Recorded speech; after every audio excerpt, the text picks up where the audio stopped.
বাংলার জনগণের আদালতেই নিজের বিচার চান বাংলার রাজ্যপাল সিভি আনন্দ বোস। তার বিরুদ্ধে রাজভবনের এক অস্থায়ী মহিলা কর্মীর শ্লীলতাহানির অভিযোগ দায়ের হয়েছিল, যার প্রেক্ষিতে রাজ্যপালকে রাজভবনের সিসিটিভি ফুটেজ প্রকাশ করার চ্যালেঞ্জ জানিয়েছিল রাজ্যের শাসক দল তৃণমূল। বুধবার রাজভবন জানালো ওই সিসিটিভি ফুটেজ তারা প্রকাশ করবে, তবে সবার জন্য নয়।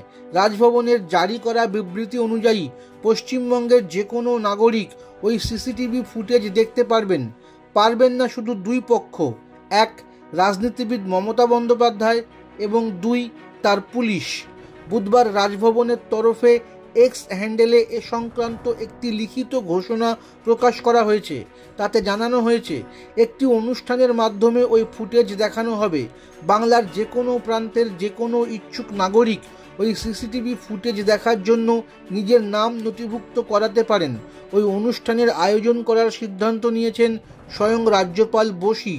অনুষ্ঠানের নাম সচ কে সামনে, যার বাংলা মানে হচ্ছে সত্যের মুখোমুখি হওয়া।